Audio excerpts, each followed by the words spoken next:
错的黑夜手一盏孤灯。A netizen shared this video clip showing how China has essentially turned into an Orwellian state under the communist regime. But the Chinese government still doesn't appear to be satisfied. It has been tightening its control over domestic population, and what this video shows is just one of the countless examples. 我周知啊，每一辆车子必须有一个车牌，就像每个人需要一张自己的身份证，而车子只能有了车牌才能在马路上行驶。最近关于车辆的管理问题，交通部又发布了新的规定，从下月起，所有的车辆必须安装一样东西，否则将罚款500元。这个东西就是电子车牌。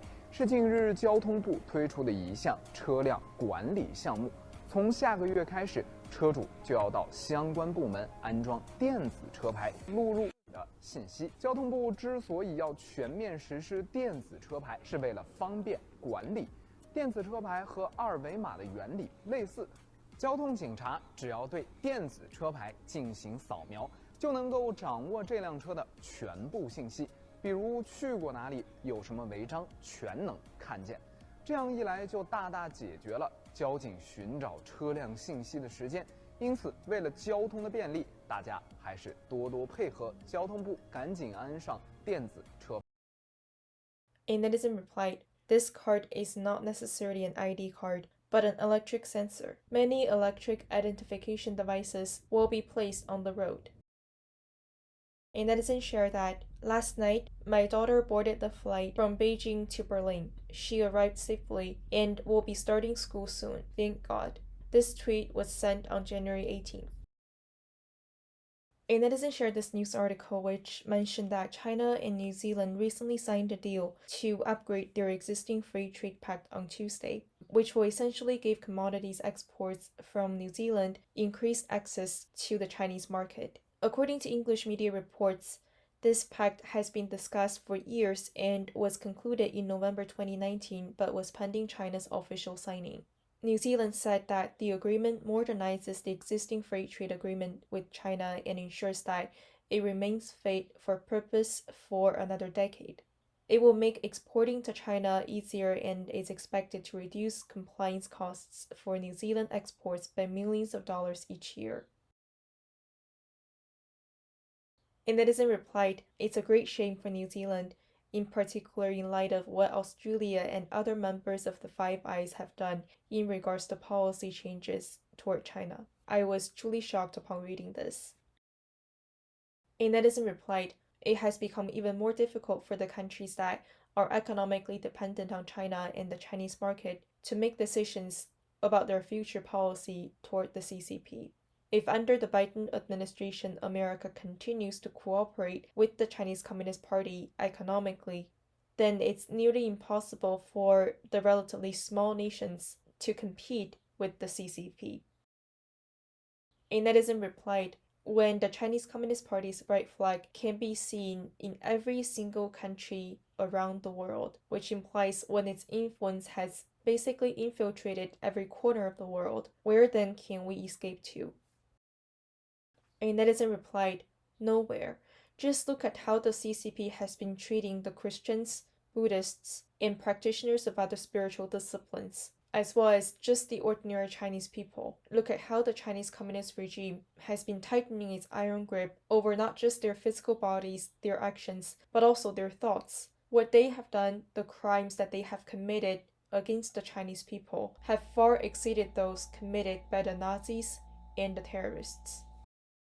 A netizen shared this video clip featuring the Pope.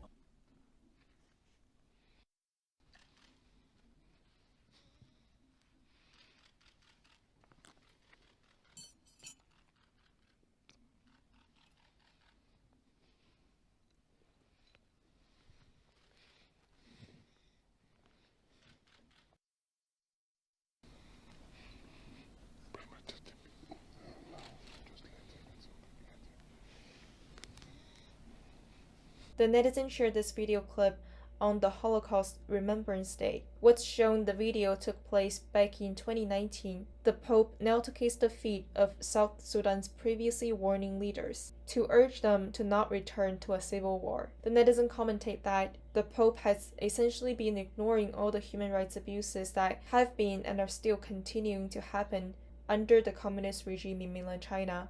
However, he remained silent and refused to criticize, and even chose to cooperate with the regime in Beijing. A netizen shared the latest news that Biden's nominee for the U.S. ambassador to the United Nations once spoke at a Confucius Institute-sponsored conference and was paid $1,500. This has been widely reported and has become the center of debate, in particular among China watchers and policymakers. Also due to the flattering remarks that Biden's UN nominee delivered in regards to the Chinese Communist Party's policy in Africa. A netizen shared that recently Biden banned calling COVID-19 the China virus or the Wuhan virus. The netizen felt that does this imply the name of the Spanish flu should also be banned? A netizen replied, from Barack Obama, Joe Biden to Kamala Harris and Nancy Pelosi, which one of them has not received money from the Chinese Communist Party or the CCP-affiliated organizations or individuals? While on the other hand, President Trump's hardline policy toward China is clearly an indication that he doesn't have anything to be fearful of. The CCP does not have goods on him. A netizen shared an article which highlighted how the so-called mainstream media were overly flattering of Joe Biden on the inauguration day. For example, a NBC host confessed on her show that she worked through half a box of Kleenex while watching the inauguration day's events. She said, quote, "I'm a faucet that can't turn off." In addition, an anchor from ABC News drew criticism for calling Biden the nation's Papa-in-Chief after listening to his inaugural speech. And another example from CNN, a news anchor commented before the official inauguration day that the long stretches of lights at the Lincoln Memorial to honor COVID-19 were like almost extensions of Joe Biden's arms embracing America. The Chinese netizen that shared this article commented, a CBS reporter calling Joe Biden Papa-in-Chief is just like the Chinese state media calling Xi Jinping Uncle Xi. But it is truly shocking that this similarity can be seen between the Chinese Communist Party's propaganda media outlets and the American legacy media. Child, we will take you in. Child, we will bring you home. You'll be a flower that sees the spring. Soon a dove flying high.